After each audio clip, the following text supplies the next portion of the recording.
The vision of the two foxes. So this was the first vision that I got, and it was a while after I had realized, this was all about probably 8 years ago, and I realized as a young man that I had a lot of zeal for the Lord, but I was just talking. I was just talking and talking, and nobody was listening, and I didn't want to do that. And so I asked the Lord, I said, I want to be a prophet for you. And the first thing he said was, well, stop talking, because nobody's listening. This isn't, you know, wait until I tell you what to say. And so I did. And then after a while of that, I think it's probably maybe close to a year, I got this first vision. And it was not a situation where the sky peeled back and I saw a bunch of stuff that wasn't there. It was real life things that occurred to me over a short period of time, maybe 15 or 20 minutes. And then a couple days later, the Lord gave me the interpretation of what all of it meant. And then there was a follow-up in real life again, normal events that happened that had occurred. I will tell you all about all that stuff in this video now. So I'm going to do this whole story. It's the whole detailed one. So I was a young man, and I didn't have a whole lot of money at the time, and so I had a prepaid phone, but I just let it lapse. And so for a while I didn't have a phone. But I had a car. And so I was going, this is the scene where this all took place. I was going out to my buddy's house out in the county, and I was going to his house. I didn't have a phone. I couldn't find out if he was there. And I figured I'll go there and he'll either be there or he won't. And if he isn't, maybe I'll hang around. And so that's what happened. I got out there and he wasn't there, but I knew he might be picking up his girlfriend from work or something. And so I just kind of hung around for a little while. And he lived in a place, kind of like this, it had buildings and junk and whatnot. It was more out in the county though, more junk, which is good junk. And so I'm around looking at this stuff. I'm like, oh, what's this old car doing? How's this? What's over here in this pile? And I see a fox, which is cool. You don't see those in the wild very often. And it's probably, I don't know, 20 yards maybe from me, not very far. And it's kind of walking at the edge of his property through some trees and little saplings, and now I see it, now I don't, and then it's moving over here, and I can kind of trace where it's going to go, and now it emerges out in kind of this field, and I can sort of see it through the grass, and now I sort of can't, and then it's gone, and I just, oh, that's cool. And this whole time I'm looking around at stuff, and I know this is where my buddy lives, and I know he'll be here at some point in time. I just don't know if it's going to be a long time or a short time. And the whole time he has two dogs, these two pit bull dogs, and they're inside of his house barking and barking and barking and carrying on and wanting to be let out. And after about, 10-15 minutes, my buddy shows up. Sure enough, and here I am. Oh, hey, what's up, bud? Oh, hey, how you doing? Oh, yeah, nothing, blah, blah, blah. And he lets his dogs out, and they're running around like nobody's business, sniffing and running around.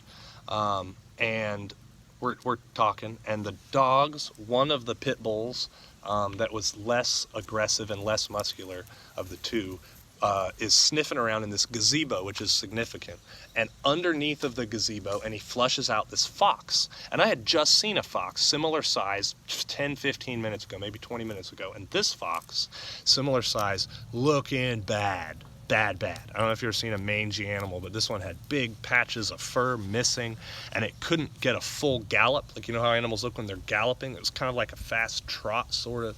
This pit bull, this red pit bull, has his head like right on his tail, right on his hip, and sniffing, and actually knocks this fox over at one point in time, and it gets up and it's running through this. And my buddy's like, oh man, he's going to get a gun. And the other gray pit bull, which was a real specimen, hears this and then starts coming and running over, and the fox manages to get up underneath of my buddy's shop, and he's digging at the hole, and he's got one pit bull digging at the hole, and then there's another hole to get out of, but there's another pit bull digging at that hole, and he's going after it for a while, and after a little while we don't catch it and we go on about our business. That's the stuff that happened. That all happened in real life. And then a couple days later, while I'm driving along, the Lord says, hey, this is what all that stuff means. And this is what it all stands for. And so in that case, my buddy plays the role of the Antichrist. And I know that he's coming. You know that he's this bad guy, and he's gonna be here at some point in time. But you don't know exactly when. I like my buddy. He wasn't a bad guy, but that's the role that he plays in this vision. And his dogs are like the troopers or whatever that work for this guy. and the fox represents people. And there's two versions of this tale. And the first one is the fox that leaves early. And this is the fox that I want to be, and I would think that you guys all want to be. In the vision, you want to be the first fox, because the first fox leaves early and is protected by the wilderness and walks off into safety, just a stroll, just walking normal.